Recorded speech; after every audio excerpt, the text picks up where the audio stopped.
that everybody's definitely doing.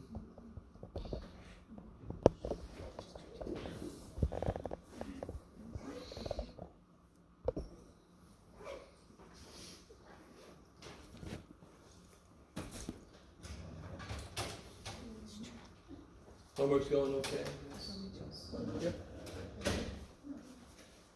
All right, on that note,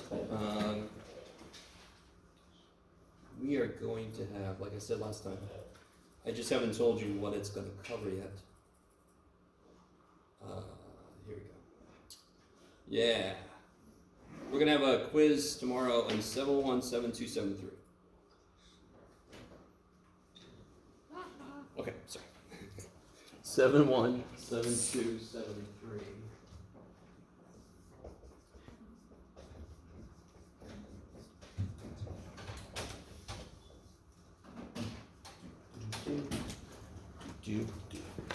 Should make this the thumbnail. So quiz tomorrow. I feel like I'm a ghost hunter. Okay.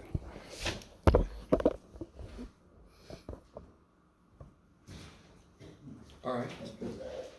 You guys all know there's an eclipse today, right? Yeah.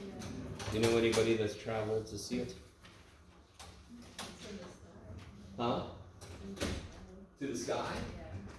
Somebody's gone to the sky. No, like why do they travel? Oh, to see totality. Here we're going to see like 60-something% of the sun covered. But if you go to Texas, if you go to Niagara Falls or whatever, there's a broad swath across the U.S. that is going to be totality, so like 100% coverage of the sun. Does that make sense?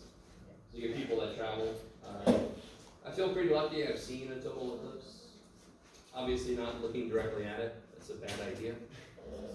Don't follow the actions of, like, I don't know, a past president or something. Be very careful.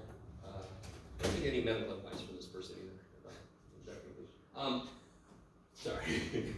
I try to keep politics out, but it's hard nowadays. I actually, so if you're curious, on the terrace, starting at 9 a.m., they're going to have like a viewing, safe viewing stuff. So they're going to have, I think they're going to have glasses. They're going to have something set up you can see the eclipse. I, junior science guy that I am, constructed this out of an old cereal box. So it's got a little pin prick in the aluminum foil. It's got white paper inside. So if I look into it, and I put the sun behind me, I see an image of the sun right here. So when I look, I can see it getting covered by the moon. It's crazy. I made this once like a million years ago. One time I made just out of a cardboard, I had a cardboard box and then a piece of paper and then something with a hole stuck in it. And that worked okay, but that lets a lot of ambient light in, so it's really hard to see it. This is perfect. Anyway. So I'm going to have my janky ass thing next to all their official stuff. I just love I just want to show, hey, look, you got this shit. You can make your own thing. Not that hard. Okay. All right. Enough about, one more thing about the eclipse. Very quickly. Does everybody understand that the moon is not as big as the sun, yes? Okay. Yeah. So why is the moon actually able to kind of cover the sun then? Because it's closer. That's crazy sauce. All right. And just remind you guys, there are flat earthers and they think that the moon and the sun are the same size. The moon is a hologram. So I just never know who I've got. But very quickly, if the sun, here's the earth, here's the moon, here's the sun. So this is basically what's happening, right? So then you get this little bit of blocked sun. So it's not perfect. I should make this a little bigger. But it's all about the apparent angular size of something in the sky. So like, if I look at somebody, there's an apparent angular size of Riley. So if I look up to his head and down to the torso that I can see, there's an angle that I go through. That is the angular size of something. So it sounds weird to measure the size of something in terms of an angle, but it's just basically How much of an angle do I go through until I can see the whole thing? So the moon has an apparent angular size, and the sun has roughly the same angular size. Are you guys at all with me? So it's kind of nice. There are major aspects of this eclipse that actually relate directly to what we're doing currently in this class. Isn't that kind of nifty? Okay. We're lucky that we live at a time that the moon is roughly the same size as the sun, because the moon is sort of falling towards us very, very slowly, so don't freak out. So way back in the past, it was much smaller than the apparent size of the sun. All right, I'm sorry. That's enough about that. Okay. It's just happening today. Some people believe the end of the earth is today, right? I always say if you get raptured, you can have your car, but we'll see what happens.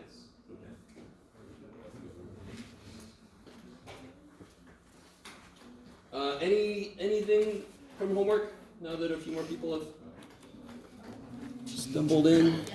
Yes. What you got? 7-2, number 10. 7-2. Let's see if I can get this out here. I think I'm in 7-2 right now.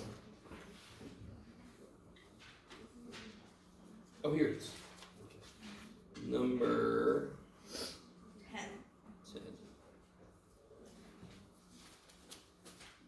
Let's see. Oh, perfect. So cosine B is 4/5. And remind me, so very quickly, thankfully, they don't violate this, but we kind of know which side in a right triangle is the hypotenuse when I'm using A, B, and C. Which side is the hypotenuse? C. So C is going to be across from the right angle. Wherever angle B is, side B is across from it, and wherever angle A is, side A is across from it. That actually makes sense for once. Math people, we sometimes make sense. So they tell me that A is 10, and they tell me that cosine B is 4/5. From the triangle, what is cosine of B? From the triangle, what is cosine of B? What is cosine defined to be? X over 8. X over 8. So what's X in this triangle? A over C. Related to B? Yeah, A over C. Cosine of B is A over C. Is that cool? That step is nothing. That step is nothing. We know what cosine is. It's the X side over the hypotenuse. Whoop-de-doo. And we know that that's 4/5. And further, we know what? The A is 10. We know A is 10. And then you can just cross multiply both above. Okay. Yeah. Isn't that crazy? Once you know C, how do you get B? A squared plus B squared. Yeah, so don't put that right there. For the first step, I only know one side. Ain't no way I'm going to get the other two sides. So I have to use trig to help me at first. Is that cool? Some of these get a little bit trippier, but they're all basically starting with a triangle. Side B is across from angle B. Side C is the hypotenuse. Side A is across from angle A. So it ended up being 50 over 4C, right? Maybe so. Now be careful when you cross. All right, guys. When you cross multiply anything, you bring the 5 up and you bring the x up, so you don't lose the fact that it's an equation. It's still an equation, yes? So you bring, it's just a shortcut, right? Real quick side note, okay. Side note about cross multiplication. What did I put there? Okay.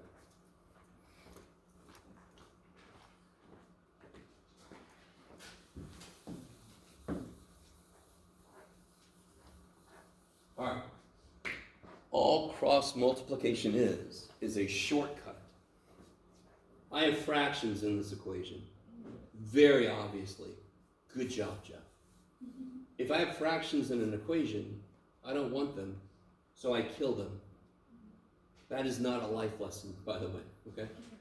So if I multiply both sides by x, won't that kill this? What else can I do? Multiply by 5. That'll kill this. Doesn't it look like the x just came up there? Mhm. Doesn't it look like the 5 just came up there? Yeah. So therefore, we built a shortcut. Bring the 5 up. Bring the x up. Solve for x. Okay. That's all cross multiplication is, and that's why the only place it works is fraction equals fraction. If you try to use it anywhere else, you have to be very clever, because it's not going to work exactly directly. There are other places that I use cross multiplication, but it's not direct. I have to kind of do some weird shit. What to do for you, Jeff? I just know it because I do a lot of math, so I'm motivated to find all kinds of shortcuts. What to do? But be careful. That's the only place you can directly use cross multiplication. Okay.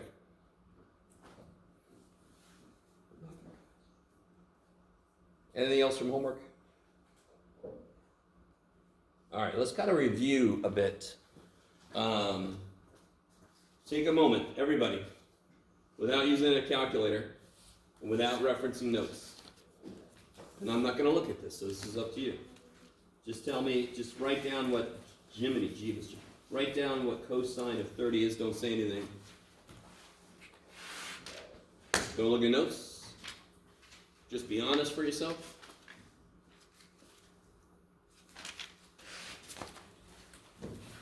Mercer's not here. Asia?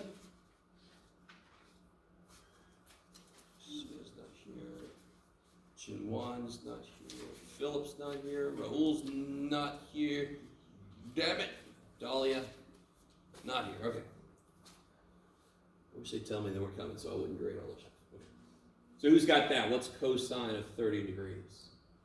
Rad 3 over 2? Rad 3 over 2. Yes, right? All right, so do sine of 45 degrees. Don't say anything.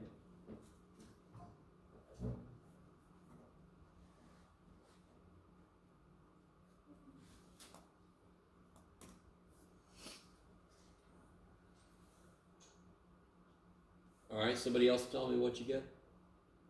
Rad 2 over 2. Rad 2 over 2. Right?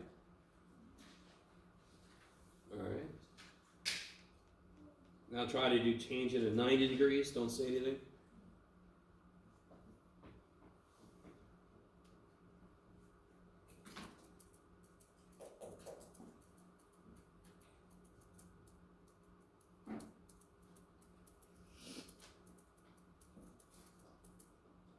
All right. Who's got a method they're using to evaluate this? What are you doing? Either you've memorized tangent, which is fine, but it's not the way I did it, but who cares what I did? You can memorize tangent. Or what's the other way to kind of build tangent?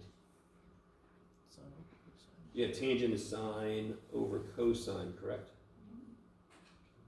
What's sine of 90 degrees? 1.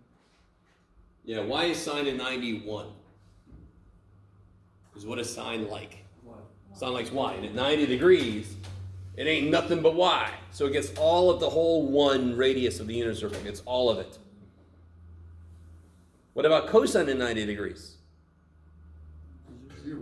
You don't like it there at all, right? It likes x. There's no x component. One way to kind of think of this is, if somebody shone a light straight down, there would be no shadow on the x-axis here, correct? But if I did this, now there would be a shadow on my arm, correct? You guys all with me? So you can think of a cosine as being the shadow if I shine a light straight down. Sine is a shadow if I shine a light straight over. It's another way to think about sine and cosine. So what happens here then? What's the answer? Undefined. Undefined. Yeah, I love the people that say the answer is Because 1, you and I can't love the people that say the answer is divide by 0. Huh? You can't divide by 0. Yeah, you can't divide by 0, so there's no number defined to do that. Now, to be really correct, I'm cool with undefined. That's perfect.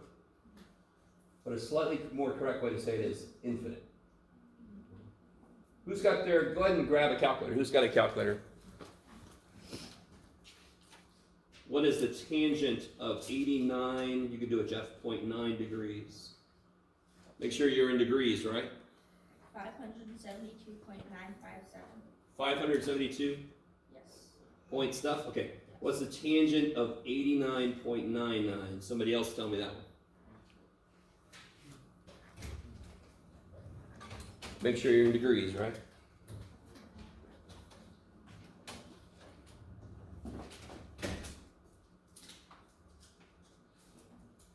All right, who's got that?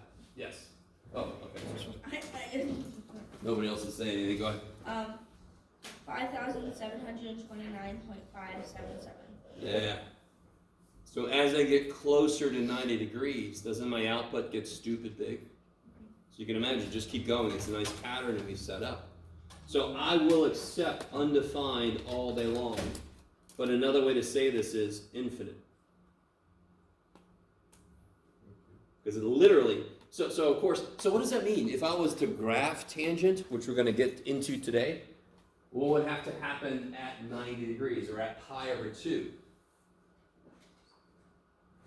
The output for tangent does not exist at pi over 2, so what's going to go there? And as they get closer, the outputs get bigger. So what's going to go at pi over 2? Is 90 degrees in the domain of tangent? Does it have an output? Does 90 degrees have an output if I put it into tangent? Does it have any output defined? No. So is it in the domain of tangent? Domain means all the x values that you put in and have an output. So what's going to have to happen at 90 degrees, pi over 2? It's going to be an asymptote. Or slam up against an asymptote. It's going to get bigger and bigger and bigger and bigger. As it gets closer, it's never going to get there. Stop for a minute. It makes sense. Tangent's going to have issues because cosine is sometimes 0. Tangent's got cosine on the bottom. Tangent's screwed from the beginning, right? It's going to have issues at certain places. Okay.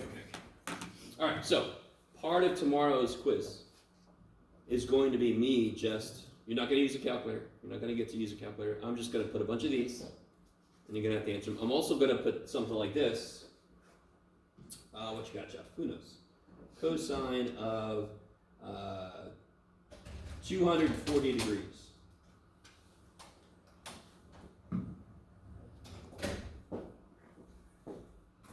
Now I'm going to ask you, show reference angle work, right? Can somebody give me the range of possible outputs for cosine? What's the lowest that cosine's output can be? You do it. What's cosine of 180 degrees?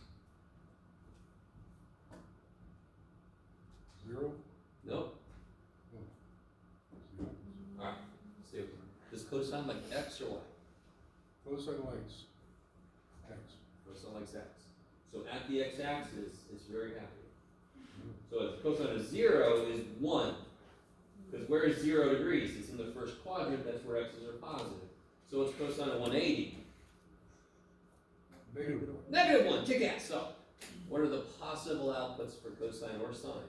Anywhere from negative 1 up to 1, which makes sense because they're all parts of a radius of 1. So the biggest it can be is 1 or negative 1 for sine, 1 or negative 1 for cosine. Okay. Is this answer going to be negative or positive? Negative. Why? Because it's in the third quadrant. Yeah, all right. So one big key thing you want to do always for yourself is just give a little graph. Where's 240? Did I go past 180? Yeah. How much past 180 did I go? Almost to 270. Fantastic, but be more specific. Exactly how much past 180 does 240 go? 60. So what do I call this? Reference angle. Kick ass. The power of the reference angle, and the reason it's always in reference to the x-axis, is because now I can think about what would a triangle in the first quadrant be, and I've got all that shit memorized. So how do I do this problem? I graph it, I figure out the reference angle, and then I notice that it's going to be negative, correct? So I say that this equals negative cosine of 60 degrees. It's going to have the exact same output as cosine at 60 because it's the same damn triangle. That's it. It's the same triangle. It just happens to be down there. So what's the cosine of 60? 1/2. Yeah, how do you figure it out? Cosine does not like y. The closer it is to y, the smaller it is. 60 is pretty damn close to 90. Oh shit, 1/2, the smallest output that cosine can have. So this will be good. So it's cosine 60 is 1/2 and negative because of the quadrant that it's in. Do you guys get that? That's why you only have to memorize 0 to 90. Because everything else is just, do I put a negative sign on it or not? That's all they are. So if I ask you for a cosine of 240, that's the work that I want to see. Okay. All right. Let me do a problem like that one up on the board, and then we'll get into some new stuff. Yeah. Nice. So let's say that we're in a building, and there's a pyramid over here. Right? This looks like a little dude from Among Us, but it isn't. So we're in a little building, and we're curious, how far, let me see, which way do I want to go with this? Yeah, let's do this. Let's say that I know that the building is, what do you want to say, Jeff? Let's not go there, let's go here. I know the building is, how do I say this? Yeah, I know that it's 400, let's say 4,000 meters away from the base of the pyramid. You guys with me? Oh.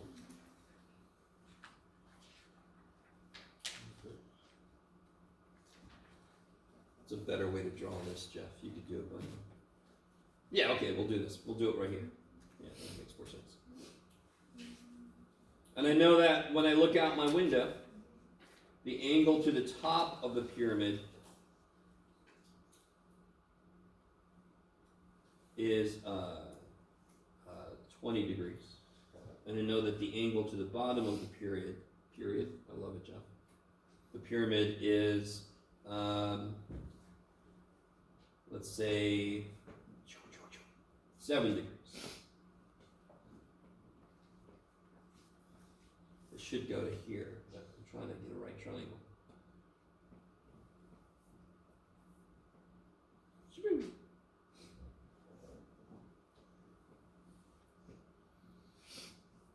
So let me draw this a little, let me just pull this triangular part out. So I know this is 4,000 meters. I know this is 20. And I know this is 7. Obviously not drawn to scale. I want to know how tall this is.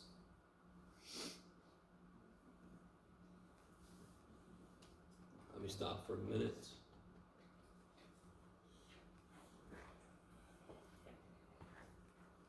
So this is a lot like the problem in your homework. Do you guys see, how many right triangles do you see? 2. I like it. The height of the pyramid, how does it relate to the 2 right triangles? The total height of the pyramid. How does it relate to my 2 right triangles? What's it made of? You do it. Does either right triangle have the whole height in it? No. Each right triangle has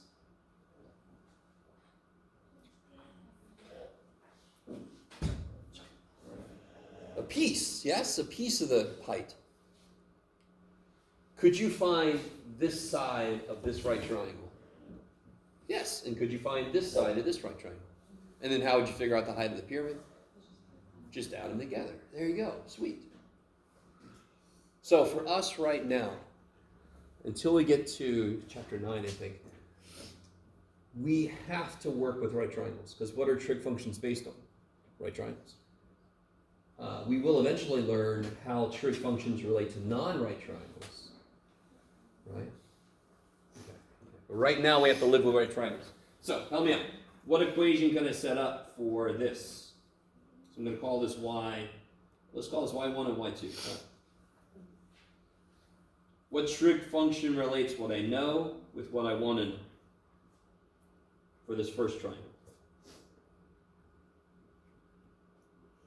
What trig function relates what I know with what I want to know? Do I care about this side? Oh, Do I care about this side? no. No, I want to know the height of the pyramid, and I know how far away from the pyramid I am, correct? So I don't care about this side. What trig function relates these two sides? Tangent. Tangent. So tangent of 20 is equal to what over what? y1 over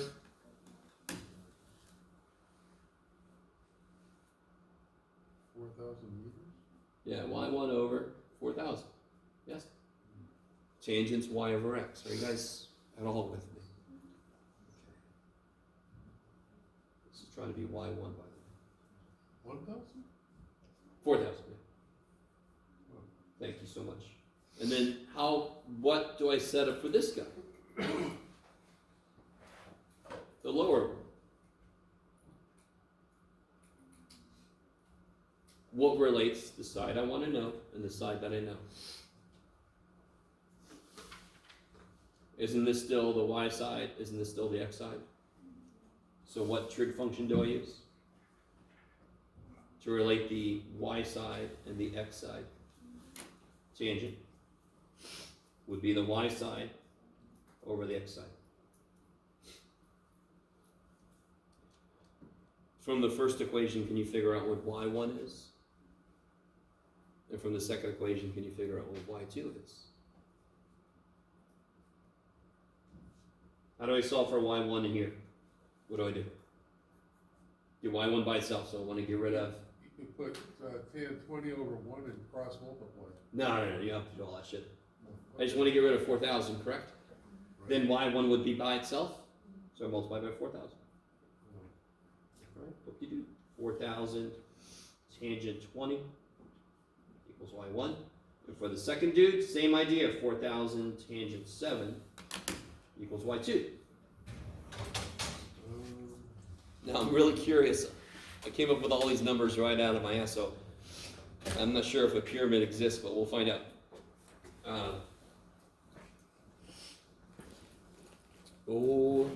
Did I put my calculator back in here?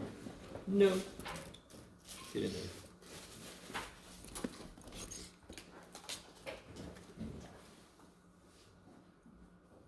So, first thing I should do? What's the first thing I should do? Make sure I'm in degrees. I love it. So hit mode. I'm in degrees. Yay. So then I could do 4,000 times tangent 20. I could do 4,000 times tangent 7. And then I could just add those two together. I could just do this. Plus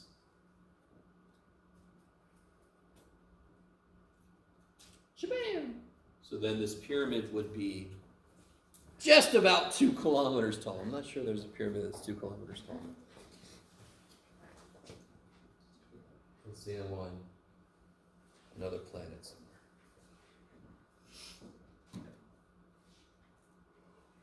Okay, maybe. So in general, for the wordy problems, it is all about drawing that picture and then finding your right triangles. That's what it's all about. And what do your mantra should be, what trig relates the side I know something about with the side I want to know something about? There will almost always be a side that you don't care. They didn't tell me about what it was, and they didn't ask me what it was, so I don't give a shit about it. Right? Only worry about the side they tell you something about and the side you want to know something about. Then there's a definite trig function that relates those things. Okay. So I already talked about that number 48. That's up on the board. It's a lot like the one we just did. And I think that's the first one that's really kind of trippy. You know, just to show you one that's really nice, if I said there's a tree here tree. And the angle of elevation to the tree's top was 11 degrees. And this line here is 100 feet long. Can I tell how tall the tree is? Choo-choo.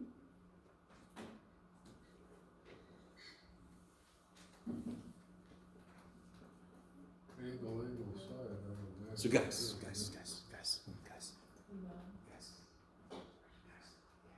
So if I know it's a right triangle, all I need is one side and one angle, and I know everything.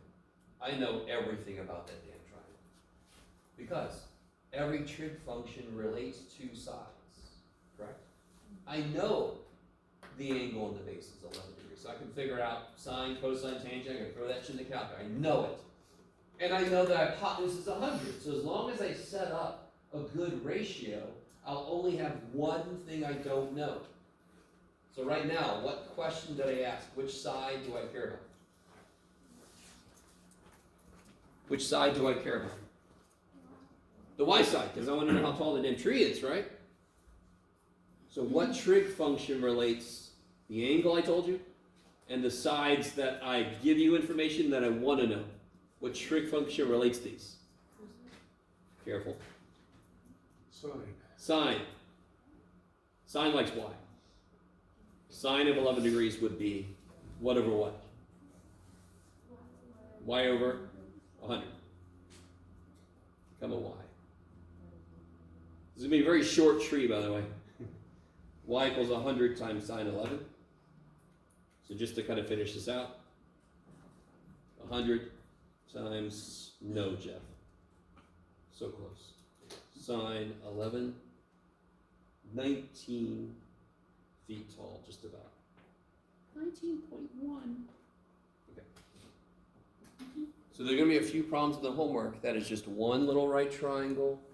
You know an angle, you know a side. You could figure out everything. If I now wanted to know how far from the tree that is, well, how could you figure that out? Two ways. I want to know how far from the tree that line attaches to the ground. I can use cosine, or, because I know two sides, I could use old Greek dude, right? I like it. What'd you do this morning? Use this old Greek dude.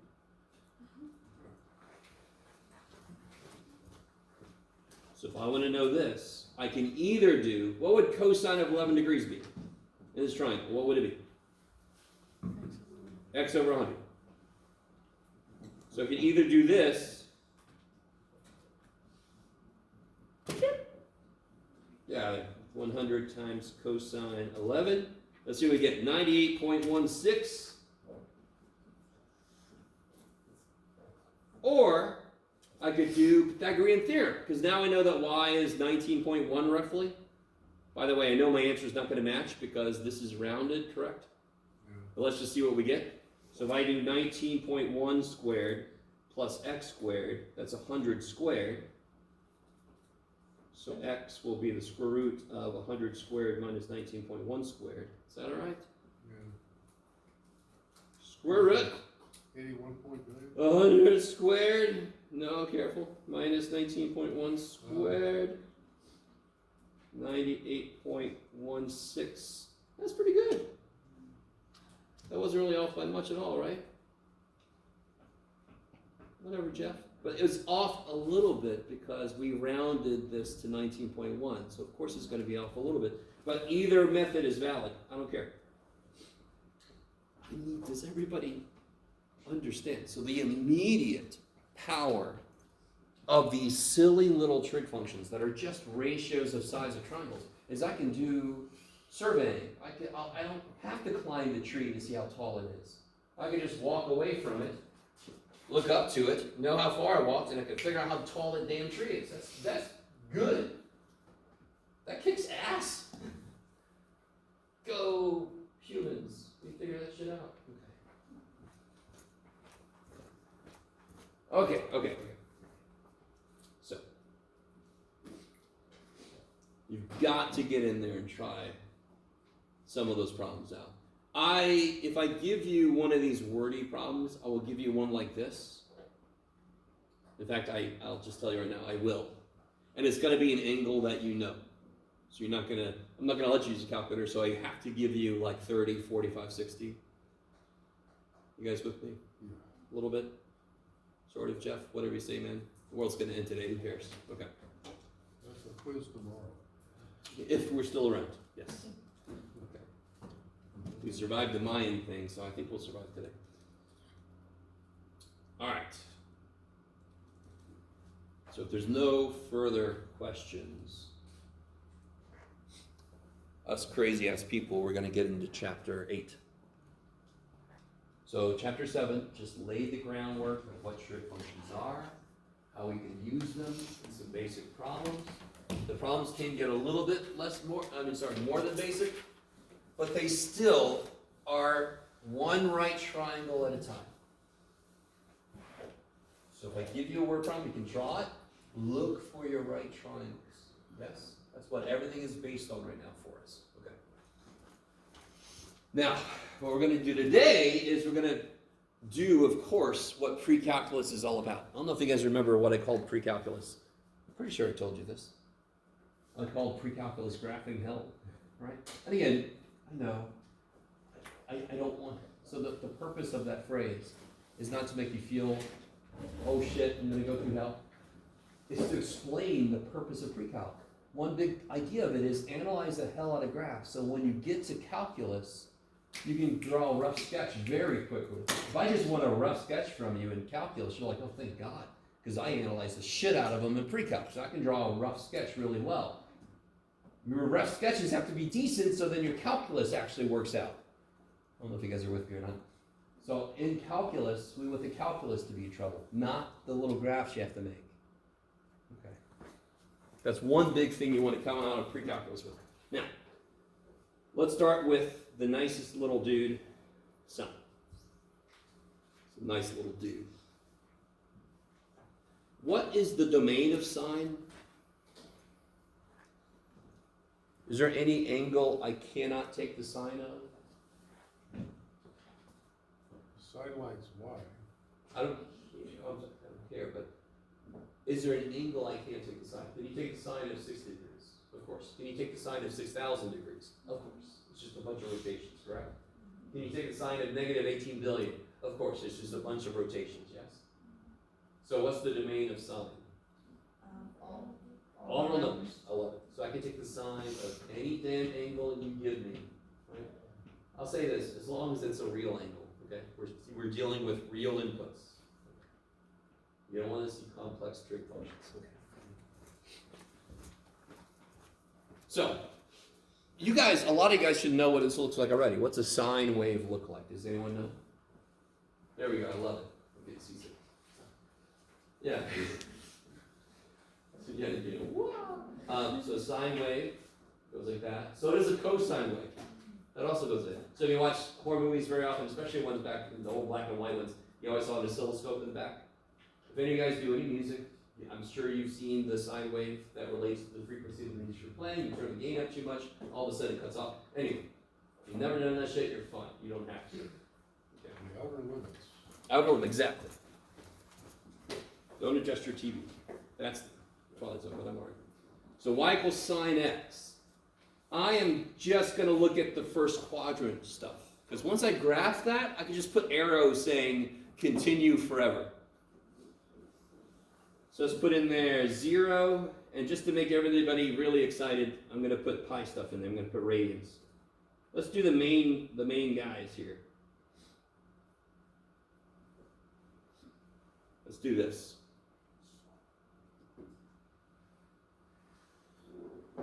All right, so what is sine of 0 radians? Sine likes y. 0 degrees is all x. So what's the sine of 0 degrees? 0. 0. There's no y piece. It just, I know I've said this before, but it bears repeating. I think somebody laughed because I said a lot of shit before. As I go up, increase the angle, the y side gets bigger, yes? Until it's nothing but y. So at the beginning here, there is 0 x piece. There's no up or down to it at all. So of course there's no y piece. Of course the trig function that talks about how big the y side is, at 0 degrees, it's going to be 0. There's no y side. It's all x. What's the sine of pi over 4?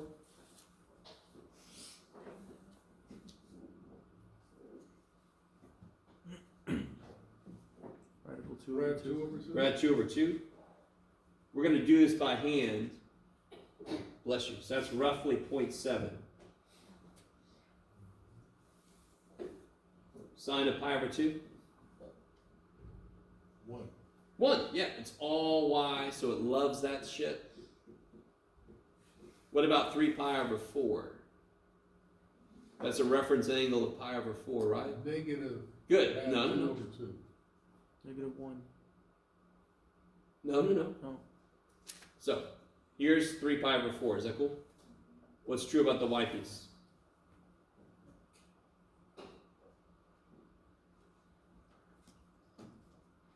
What's true about the y piece? Is it positive or negative? Positive. It's positive. Okay. So isn't that the exact same triangle as 45 degrees? Oh. So it's also going to be 0.7. And what's sine of pi?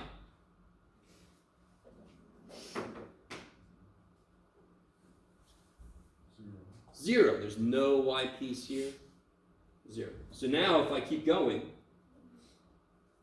so I'll do 5 pi over 4, 3 pi over 2, 7 pi over 4, 2 pi.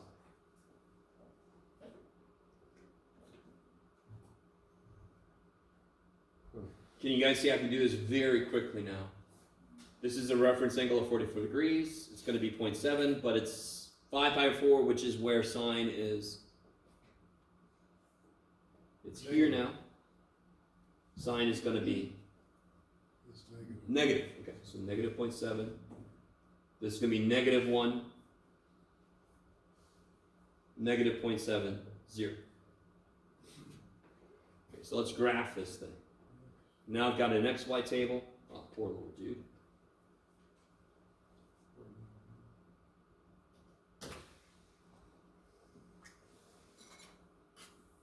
we've got 0, pi over 2, pi, 3 pi over 2, 2 pi.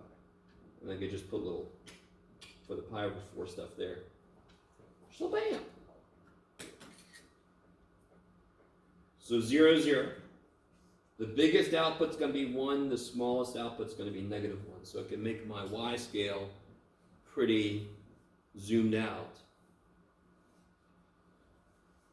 At pi over 4, it's 0.7, which is roughly here, and then it's 1, and then it's 0.7, right? I'm just going to kind of point, and then it's 0.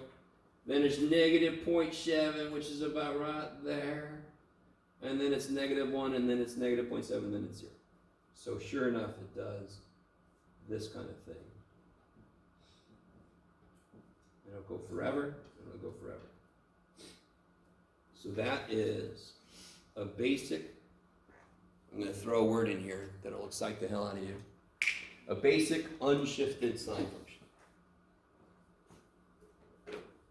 Because of course, every single function in existence, can't we move it left and right? Can't we lift it up and down? The really nice thing about trig functions, sine and cosine especially, is if I smush it, doesn't that look sort of like a spring? So when I smush it, it'll just go like this. And I can stretch it out so it becomes like a radio wave. Whoa! Right? So the whole idea about smushing and pulling and stretching makes a lot more sense with sine. Visually it looks a lot more like what I would expect.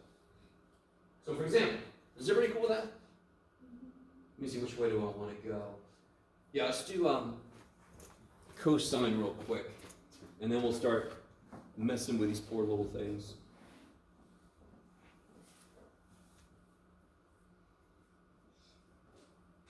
So let's see if we can just jump to the chase for cosine. You guys can handle this. So we're going to do the same kind of inputs.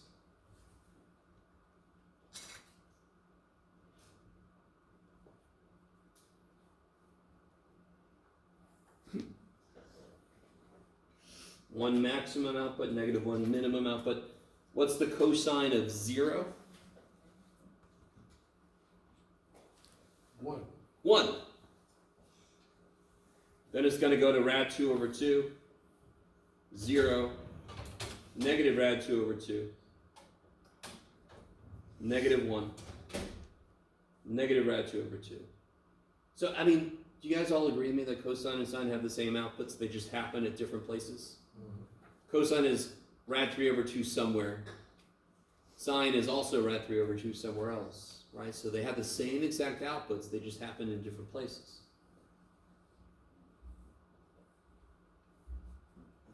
So cosine looks like this.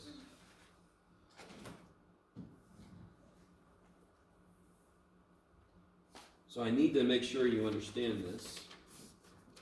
Here's sine again. And there's cosine. So cosine starts here. So do you see how cosine really just shifted back by 90 degrees? Do you guys see that?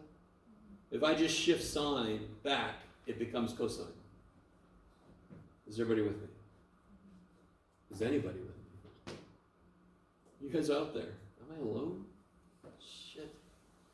So that's what I ask myself often during the pandemic. Am I the only one that I'm talking to right now? Okay, sorry. So, I mean, you guys, trust me, you guys can see this looks different, but that's just because of where I chose to stop. If I kept going, now that looks like sine right there. So it's just because of what we choose to graph and then put arrows on. So both of these cases, in both of these cases, this is what we call one cycle.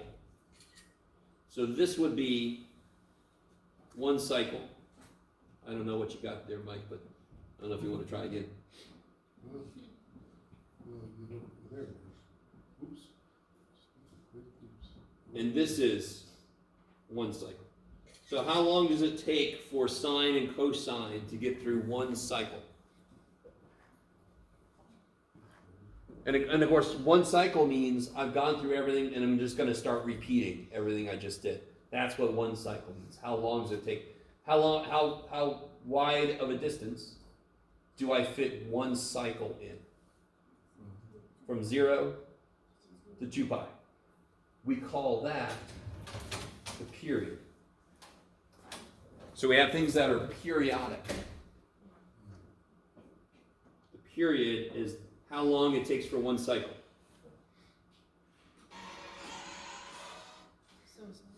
No, it's perfect. I love that shit. One cycle. How I freaking love. All right. You guys all kind of with me? Does everybody understand that this goes for freaking ever? It just kind of makes sense. Very, very, very often we try to graph parts of things that are close to the y-axis, close to 0. This, I could graph it around anything. It goes to negative infinity to infinity, but we just chose to graph it starting at 0. Because once I get one cycle done, I can just draw arrows and say, keep going like that forever, both directions. Leave me alone, I'm done, right? So now we got to get into how do the transformations affect this picture? Now, listen. I'm going to start this discussion by directly applying transformations. You guys all with me? There is a shortcut, or a series of shortcuts for trig functions. So we're going to kind of build up in that direction. We're not going to apply the shortcut yet. So start with sine. And let's say, what's going to happen to poor little sine dude if I do this to it?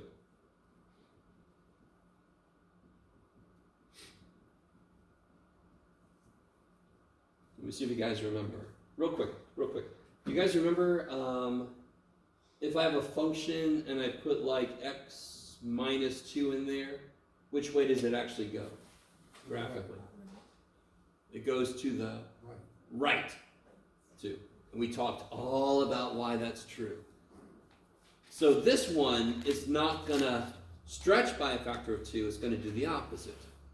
It's going to shrink by a factor of 2. So what I can do right here, yeah. But I think I have, I'm not sure if this other color is going to show up. Maybe if we use red. Blood red, yeah, it's good for today with the eclipse. Okay. So what this is going to do, see if you guys are cool with this. For example, if I put pi over 2 in here, doesn't that become pi?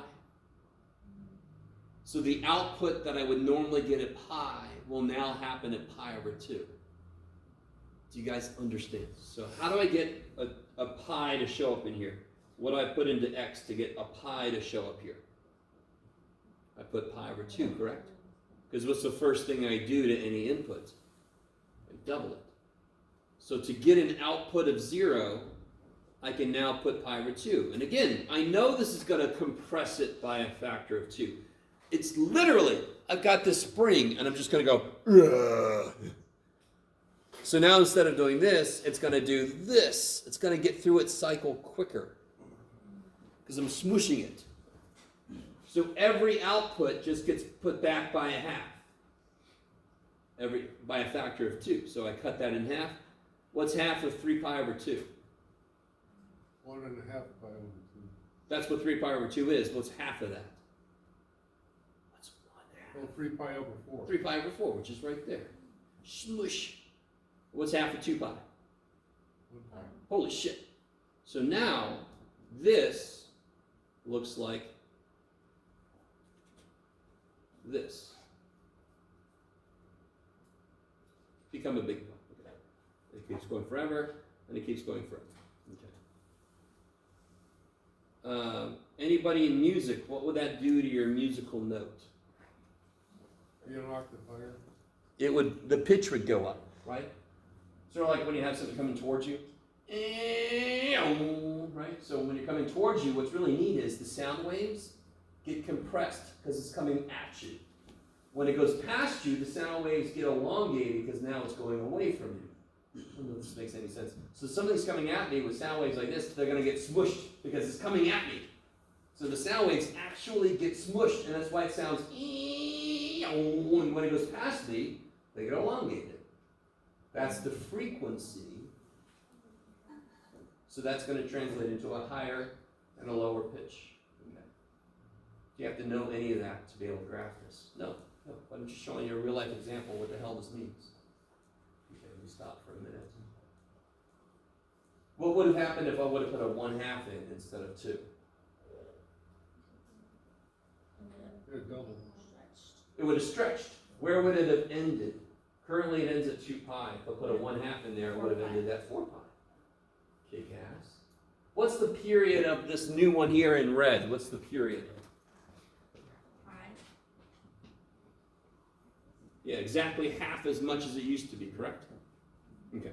So let's make a shortcut. Let's make a shortcut.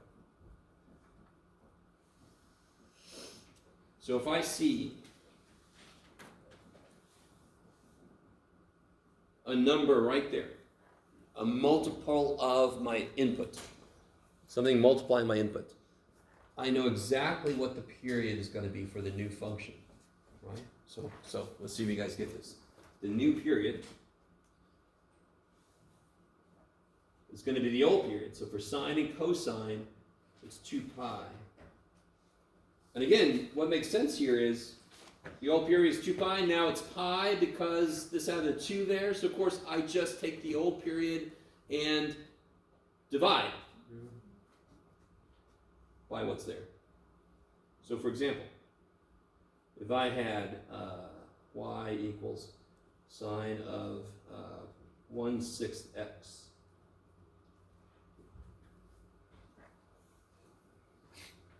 So remember, when it's inside, it does the opposite of what it looks like. So 1/6 is actually going to multiply by 6. And sure enough, if you do this work, the new period is going to be the old period divided by the number that's in front.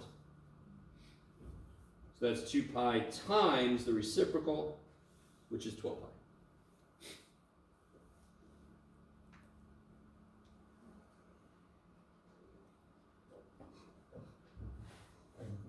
So that kind of sucks. Oh,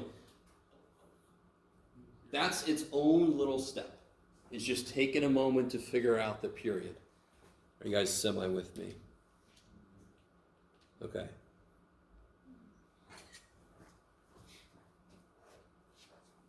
Now coming back to sine, let me see if I can make a decent sine graph, because I messed up my earlier one with extra crap. Stay with me. Bop, bop, bop, bop. Now you can just do it, Jeff. There you go, buddy. Weehaw. Okay, now, so the period is 2 pi. Normally, if I haven't done anything to it, so this is good old sine, just normal old sine. Thank you, sine. When I say steps, as I step through this, if I start here, I go one step. How big is each step I take? Do you see what I mean by steps? When's the next most important point? Well, the next most important point is where it's going to turn. Then the next most important point is where it's going to hit the x-axis. And then the next important one is going to turn. So how big is each step that I'm taking? Pi over 2. Pi over 2. And how many steps did I take? 4. 4. Okay. Is everybody semi with me? That might be something you never thought about even thinking about. But if I'm going to smush it and compress it, my next question is, when do these important things happen? Is there a way to figure out when those things happen? And there is. Why is every step pi over 2 big? Because how many steps did we take? 4. So start at 0. First step is where the next important thing happens. Next step is where the next important thing happens. Next step is where the next important thing happens, correct? Now I know there's a lot of shit that happens in the middle. Nothing wrong with those things. But where it's maximum, 0, minimum, to me, it's important. Right? Okay, let me stop for a minute. What's the full period for a normal sine function? 2 pi. 2 pi. If I take 4 steps, and I want to know how big each step is going to be, wouldn't I just take 2 pi divided by 4? Okay. So to figure out the step size, I just take the period divided by 4. So for a normal pi function, normal sine function, that's just going to be 2 pi divided by 4, this is pi over 2. Okay.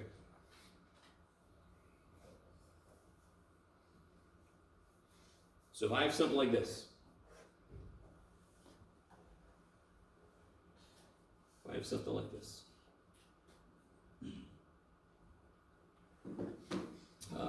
you can do it, Jeff. Sure, let's make it nice and freaky. There we go.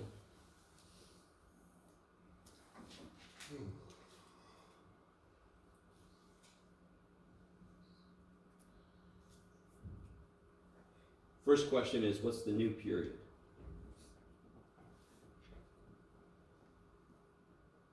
How do I figure out the new period? What's K? 3/4. 3/4. So how do I figure out the new period? What's the original Pi period? divided by 3. Yeah, the original period divided by K. That's something we figured out earlier, correct? So this would be 2 pi times 4/3, which is 8 pi over 3. Are you guys very excited about that? I understand. But I want to show you how stupid awesome the shortcut is. So my new period is 8 pi over 3. So it's going to take 8 pi over 3 for it to make a full sine wave cycle. I'm still starting at 0, correct? So this is going to get really exciting when I start moving it left and right. But let's not get there yet. How big is each step size going to be? What's the period for this new dude here? What's the period? And to figure out how big each step is, and I always take how many steps? I always take 4 steps. I don't care if I smush it, compress it, I'm still going to start at 0, I'm still going to hit the maximum, 0, minimum, 0, maximum. I'm still going to hit all the same points, equal steps apart. So I'm going to divide by 4.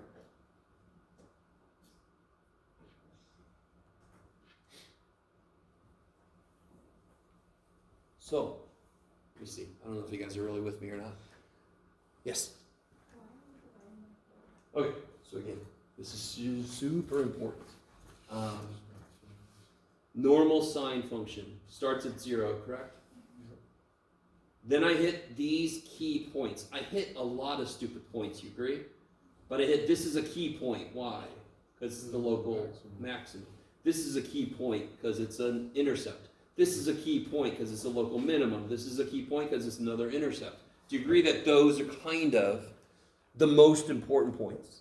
If I knew those, I could just fill it in. In fact, that's how we've drawn every single one of these things, is I figure out those key points and I just fill it in. Sort of like the vertex in a parabola. You find that sucker and an intercept, you got the whole damn thing, because those are the key, most important points. Don't those always occur within 4 steps, right? 1 step, 2 steps, 3 steps, 4 steps. I don't care how much I smush it, how much I stretch it, move it up and down, whatever. It's always going to occur equal steps. You guys are all with me? Because we're not going to look at a function that kind of stretches it more and more and more. No. It's going to do 1 stretch for the whole thing or 1 compression for the whole thing, so they're always equally spaced. Is that better? So if I divide by 4, I can see. If I start somewhere and then I go this much, that's when it hits the next thing. You go this much, that's when it hits the next thing. So watch this. Was this shifted left or right at all? You can tell very quickly, was it shifted left or right? Why not? There's nothing. There's no plus or minus here, right? There'd have to be a plus or minus inside here for it to be shifted left or right. Okay. So now I'm going to still start at 0. How big is each step? 2 pi over 2 pi over 3. So now I'm going to, at 2 pi over 3, I'm going to hit the next important point.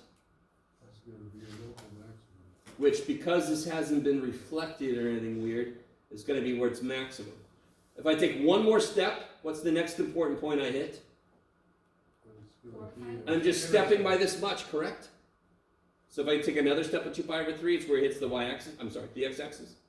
Another step of 2 pi over 3. I know this is 2 pi, but who cares? It's going to hit the next important thing. And then another step of 2 pi over 3.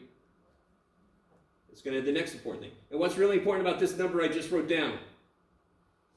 It's the How long is it supposed to take for me to go through 1 cycle? 8 pi over 3. 8 pi over 3. Yay! So as you do this, you can actually see you're hitting the right place at the right time. So now I just draw the sine in. Make sure whenever you do this, you include the little arrows, yes? And please, dear God, don't do this. Don't go, whee! So, it's show that it's curving. When you draw the arrow, show that it's going to curve back down or back up or whatever, okay. Can't go above or below 1 or negative 1. All right, maybe. I don't know if you've met me before, but I have a handout that's got all this shit on it, so, all right. But you're okay. This is good. Keep track of this stuff. So now I want to incorporate shifting it left or right.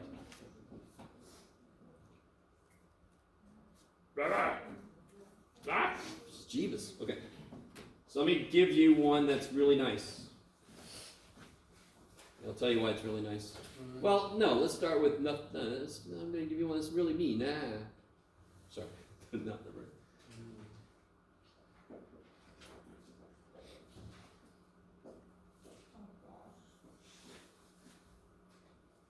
Now you got a 3 on the inside, so it's really more like a 3rd. Now let me ask you this. You already know what the new period is going to be, yes? Because what's K? 3. K is 3. So what's the new period going to be? 2 pi over 3. I like it.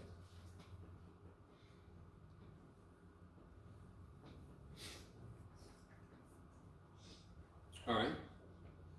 Now here's the trick. Not trick, but here's where you got to be careful. I cannot tell the way this is written what I'm adding or subtracting to x. I can tell I'm taking pi away from 3x, but I need to know what's happening to x. So does that make sense that I need to factor a 3 out? So I can see what's happening to x. Now, what goes here, of course, when I take a 3 out? Why? I'm not saying the answer is y, I'm saying WHY. Why is this x? That's a really silly question, I know, I don't care. Why is that x? I love it, you're like, because you took a 3 out, crazy boy. No. What's 3x divided by 3? X. So when you take something out, you're dividing it out, correct? So what's going to go here? What's pi divided by 3? Pi over 3. Pi over 3. That's all it takes to factor something out. Is to remember, when I distribute something in, I'm multiplying. So when I factor something out, of course I'm dividing. So don't make a big deal out of that. Like, I will if I want to. All right. Can somebody tell me now, how much have I shifted it, and is it left or right? It's right. Right? By how much? Pi over 3. By pi over 3. Kick ass. If it was x minus 2, wouldn't you say right by 2? If it was x plus square root of 11, wouldn't you say left square root of 11? So this is x minus pi over 3, so it's right pi over 3. We have a period. The name, that's right, but the name of that, I love this shit. It's called the phase shift. Oh yeah. So it'll be pi over 3 to the right. So again, I know sometimes the new terminology gets people down. There's a reason we call it phase shift. Some of the stuff we use trig functions for are like voltage, electricity, we use it for sound. So when we talk about something being in phase with something else, that means they're constructively interfering. So phase shift is changing how it might line up with something else. Do you have to know any of what I just said? No. I'm just trying to make it make sense. Where the hell did phase shift come from? Well, I'm shifting it in a way that changes if it's in or out of phase with something else. So we called it a phase shift because we're not very creative. All right. Oh shit. Right now, what's the step size? The new step size going to be? Pi over 6. Yeah, well, yeah, okay. So it's 2 pi over 3. That's the new period. Divided by 4. 2 pi over 3 times 1/4. You go 2 pi This over reduces 12, down, so this will equals pi over become 6. 5 or 6. So it finally caught up to you. You're so smart. Now, there's still something else I want to show you because it can definitely get worse than this. But let me see if you guys are cool with this. All right, let me stop for a minute. Is everybody with me? How do you always figure out the step size? Like we talked about earlier, it takes 4 steps to hit all the important points. The new period divided So the by new 4. period divided by 4 will tell me how far apart it's going to be to hit the important points. Go ahead.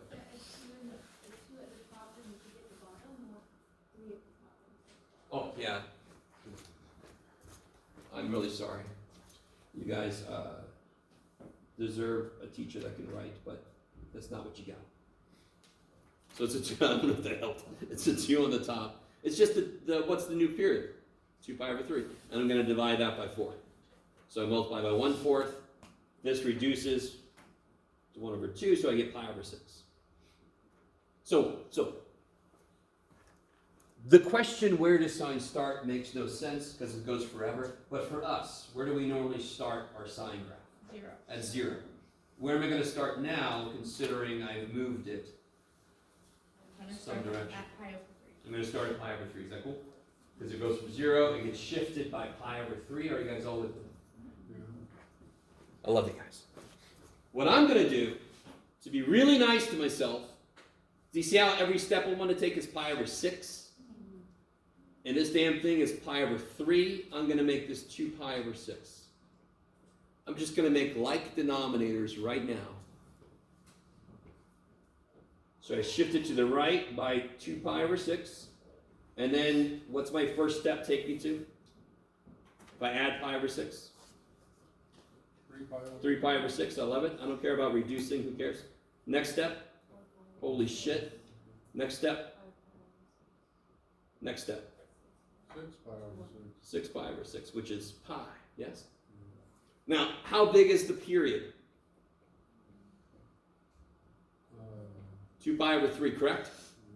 If I start at pi over 3, and I go 2 pi over 3, where should I end up? What's pi over 3 plus 2 pi over 3? What's 1/3 of a pi plus 2/3 of a pi pi? over 3. Which is pi, correct? Did I end up at pi? Yes, okay, good. I don't know if you guys are with me or not. This is the beautiful thing about this problem. You have all this shit to kind of like check yourself. If I take 1, 2, 3, 4 steps, I can take a minute and make sure, did I just go the period? Did I just stop where I should have stopped? Yeah, if I start at pi over 3 and I go 2 pi over 3, I'm supposed to end up at pi. I did. Yay. Okay. And again, I know all this is new. I understand. It's not that evil. It's just new. Okay. So now I've done a lot of work. You agree that we've done a lot of work? So the last step should be easy as shit. And it is. It's totally freaking easy. So sine starts at 0, goes to the max, right? Goes back to 0, goes to the min, goes back to 0. See, now that step's easy because I've identified with my steps where all the major things happen. And then I just,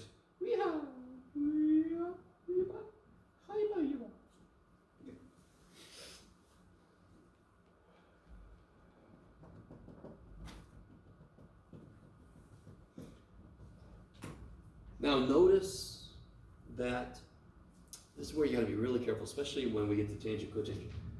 Notice that this is all I need to have in order to graph it.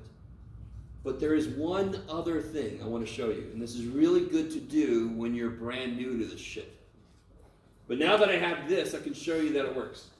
So, where does sine normally for us begin? At 0, correct? Let me be more specific. Sine starts when the inside is 0. You guys, sine of 0. That's where we normally start our cycle. You guys with me? Yeah. So when the inside is 0, that's where we start. Where do we end normally for sine? When the inside is, where do we end our cycle of pi? 2 pi. Well, what's the inside for us? 3x minus pi. So when the inside is 0, that's when I start. And does that match up with what we did? Did we start at pi over 3? We did. And when the inside is 2 pi, that is when I should end. Jeff, you're getting ahead of yourself.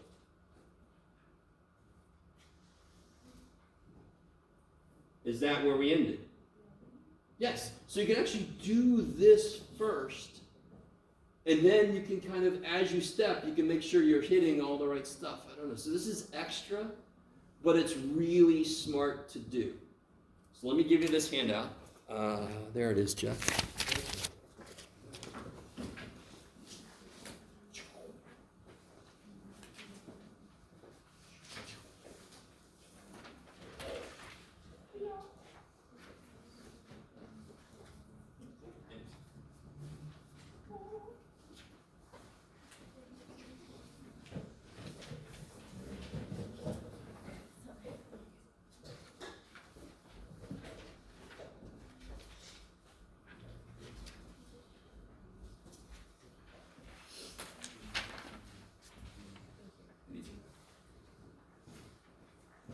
So on the front here, I've got a fully worked out problem.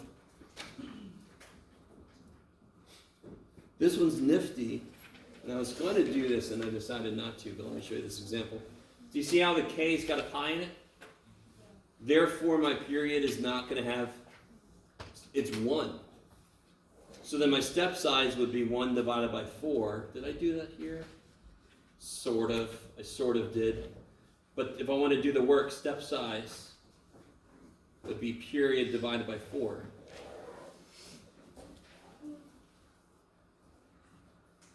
So here's the beginning of the cycle is going to be when the inside is 0, and the end of the cycle is going to be when the inside is 2 pi. The sine normally lives between 0 and 2 pi.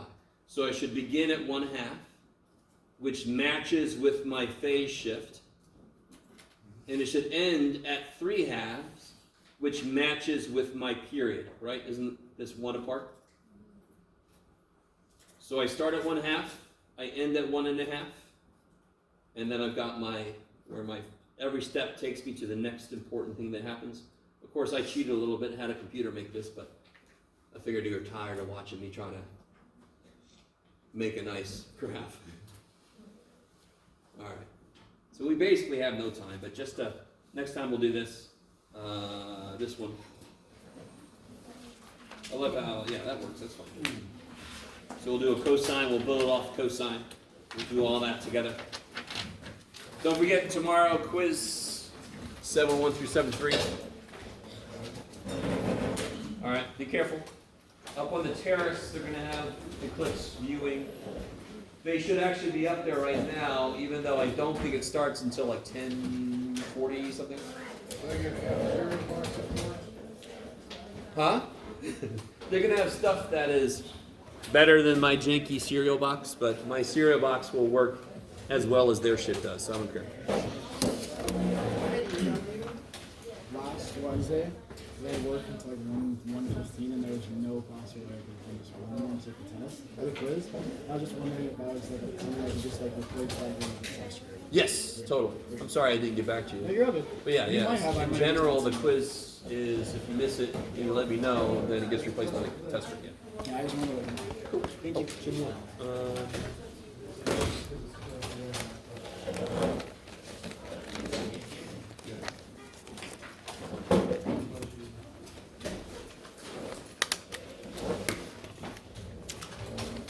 Chin one. Oh, yeah. Thank you so much. Sure. You ever hear of phase